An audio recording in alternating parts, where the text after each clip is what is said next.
But here we talk about it in such a way that you can resonate, not so that you can, sulk in victimization or anything like that, but so that you know that there's someone's been there, and as they have risen, so can you. And so, Kim, you mentioned about We Are Seeds, and just for those who don't know, We Are Seeds is now Resiliency Way, and it's for teen girls and women who were victims of domestic violence. We offer financial literacy and transitional housing, and that housing comes in the way of lease options, lease to own options, or just transitional housing. We know a lot of people stay in violent situations because they lack financial resources, they have financial insecurity and or housing insecurity. And so to avoid folks staying in those conditions and or being human trafficked, the Lord encouraged me to redirect what we were doing with We Are Seeds and rebrand it as Resiliency Way. And so there's a wrong way, there's a right way, and there's Resiliency Way. And I'm grateful that you shared in that time with helping me grow and giving me a footprint to follow, because you were more advanced than I was. And but you gave me a place to kind of land and tap into so that we could better service the population that the Lord had given us. And so I know a little bit about you, but please share with our audience who you are and the potent oil that you possess. The what? Oh, Stop it, girl. Stop it. I thank you. Jesus, I need you to come to my house every morning. And it's so funny because you talked about Monday motivation. What I do every Monday. Yes, we are on break until September. And it's so funny. I get DMs. Kim, I think you should come back before September. I'm like, oh my God, guys, I got to write all that stuff. So I need a break. I need to write. But the motivation that I am so blessed and happy that people receive it so well. And we're in the area where I slide, right? So so even though it's a little blurred because it's always that way because we live in the world where we're always on Zooms and always on business things. So, when I'm working from home and if I'm not sitting in my office, which I do have here, I always blur it. But this is where I am. This is where all the sliding and almost taking some L's happen. So, who am I? It's funny. I had the esteemed pleasure to work with some of the baddest women on this side of heaven this past weekend in California for our sorority, Alpha Kappa Alpha Sorority Incorporated, our leadership seminar. We know that our sister, Sister Divine Nine, of Delta Sigma Theta had their great conference in DC. And while they were on the East Coast, we were on the West Coast. And during one of my sessions, I was a presenter this year. And in one of my sessions, we talked about being a chameleon. And, I told them, I have many faces. And we all do, right? I am Kimmy on the weekend and Kimmy, at night, when I'm talking to my girlfriends or a guy friend, whatever. I'm also, Kimberly S. Reed, right? And a majority of my day is being that person, the businesswoman, right?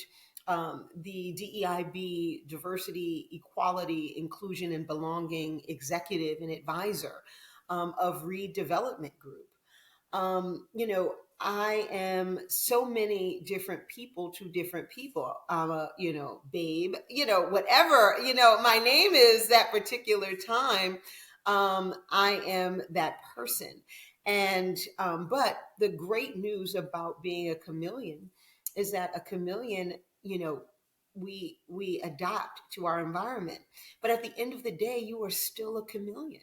So at the end of all of those prefixes to my name or in place of, I'm still Kimberly Reed and I'm still Kim, right? I'm still a daughter. I'm still, a friend, a sister. I don't have siblings, but my dear girlfriends are my sisters and sorors and, and all these people. But the core of who I am from a business perspective, Terry, and I think that's where you were moving towards, is that I am, a DEIB executive that I mentioned. I help companies really level up their diversity efforts, and I really transformed a personal story, and I'll share what that story is in a moment. But a personal story into a national respected diversity consultancy firm that I am so blessed that God allows me to do every day for almost 18 years now. And I partner with C suites, executives of large organizations, boards, executive teams to really ensure and embed diversity, equality, inclusion, and belonging into the DNA of global business strategies. I'm also a professional speaker, that. I've been on stages from Boston to Dubai, and I've facilitated global summits, and very uncomfortable conversations I've moderated. But there is one goal, right? There's one goal to our work, and I had to turn off my phone because it was ringing. Sorry. But thank God I had the volume down. Lord, that's embarrassing. But anyway, one goal, right? And it's really to help organizations evolve really beyond all the statements that we've seen in the news, right? And really turn what their efforts are into measurable, purposeful, and lasting change. So they've coined me, I guess, and this is but again, I'm always more humbled than and surprised in a great way that what God allows me to do, not necessarily what people say, right? But people have said, and I've got this earned this global media recognition and the awards, and the distinction of really being one of the most sought after diversity experts. And that's pretty cool. It's not something I posted and all that good stuff. It's just something I've had to kind of sit on, right? Because I'm like, wow, it's kind of big deal, kind of, right? But I don't take any of it for granted, of what God allows. Kind of. Yeah, of what God allows me to do, because that's really what it is. I know I'm a diversity practitioner, so I'm going to say this because we embrace everyone. And I say God a lot. That's whom I serve, and that's whom I believe in, and who I grew up in the church. But there are other people that worship and value other spiritual principles, and that's okay too. But I just wanted you all to know, when I say that, it's because it's everything of me, everything in me, everything that I get to do every day. And so my hope and prayer is that everyone who's listening to you has that person, has that symbol in their souls as well, to help them grow and to help them be the best that they could be at that moment in time or right now, you know? Just so eloquent. And right now, I You know, just, Terry, you know what? But wait absolutely. a minute, because they didn't give you any sponsorship. So I'm going to turn it around this way. And yeah, because they no, nope, don't give me any props until they give you some props. So go Absolutely, absolutely. Listen, we get ready. So again, I'm going to give everybody another opportunity to go like, share, and comment. We getting ready to take this plane that's getting ready to start ascending. So this is the time to buckle up, buttercups, because we're getting ready to love go it. somewhere. And so I'm going to say this, right? There's a thing that I often say inside of my community and outside of my community, which is vision makes the decision. Yeah, And for you to decide to show up in these spaces and be a voice for diversity, equity, inclusion, and belonging, that has to come from some type of vision. What was the vision? What is the vision? What I have happened? no vision. That was my job in corporate. And yeah, shoot, that was no vision. Yeah, shoot, I graduated college and I didn't know what the hell I wanted to do. And child, please, I thought I was going to be Oprah one time. I was, be an educator, which I am. I teach, lecture on college level.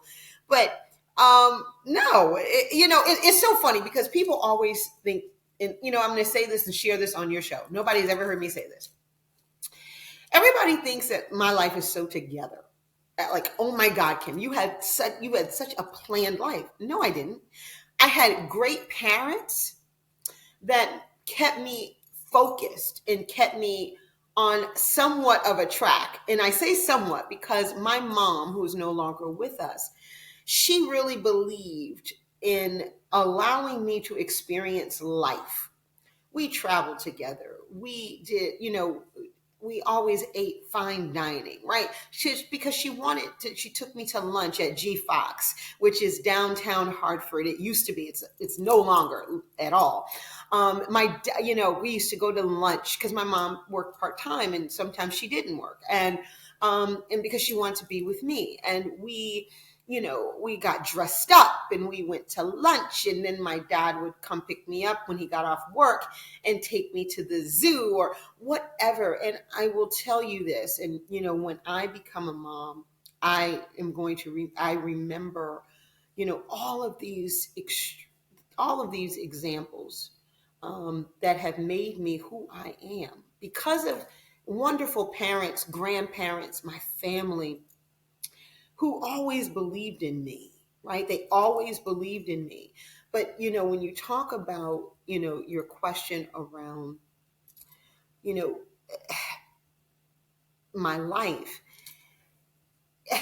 because my parents gave me some latitude, because my dad was like, no, you going to college, you're going to get good grades.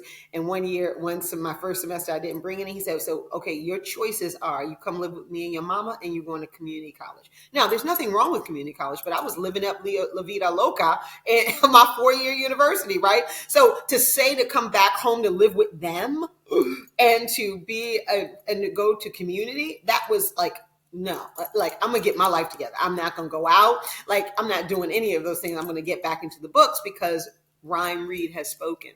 And